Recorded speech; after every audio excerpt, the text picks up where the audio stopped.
What's up, everyone? Matt back for another real review, and today I'm here to talk to you about none other than the Dev Patel directorial debut, produced by Jordan Peele, Monkey Man.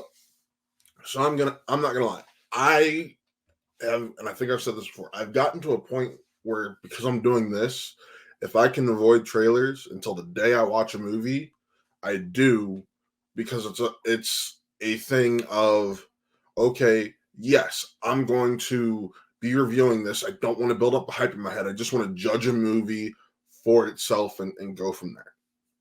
So until yesterday, the day of my screening, I did not have any idea what this movie was about. I had just seen this poster.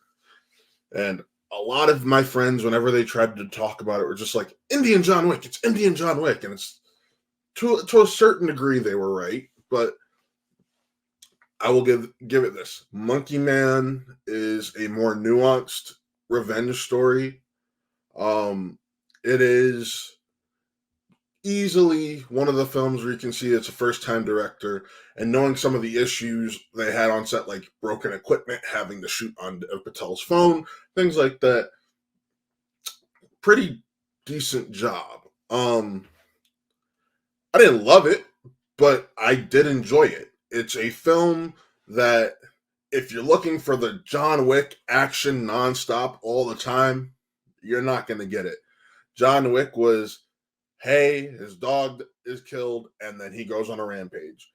You don't get a rampage until the final act. You get instances of action, one scene in particular before that, and it works.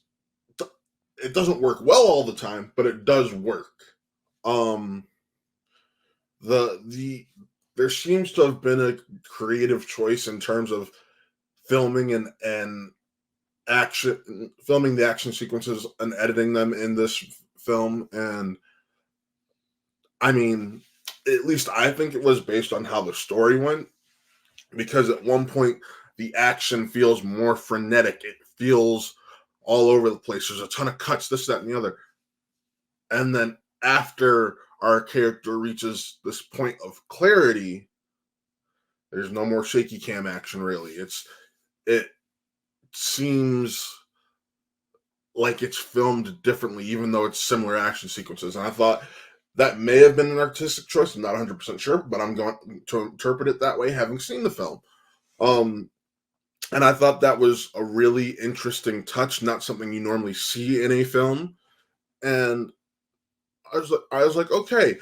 Granted, I did feel like I got type of motion sickness or a headache in that first half, in that first major action sequence or action sequences, because of that crazy nothing but shaky cam and quick edits that my mind just couldn't keep up, and it kind of hurt to pay attention. But ultimately, you still had fun. You still went along with it. And for a first-time director, I won't say it's as nuanced or well made as Creed 3, but for a first-time director, who he also is the star and one of the screenplay writers, and the story is by him, pretty damn good job.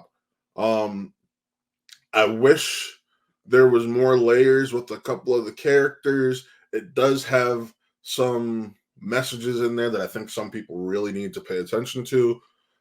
And it's just overall a fun, interesting time in the theater, a perfect 2-hour escape.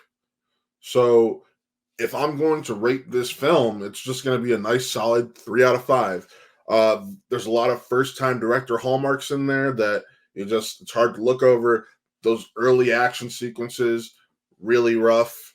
But when you look at the story itself and the possible change in direction to the story, that's the kind of stuff that I look for and I really enjoy. So I enjoyed Monkey Man. I want to know what you guys think. Remember to like, subscribe, and comment everything you see on everything you see over here at Watt Real Entertainment. And be sure to check out our sister channel, Watt Gaming.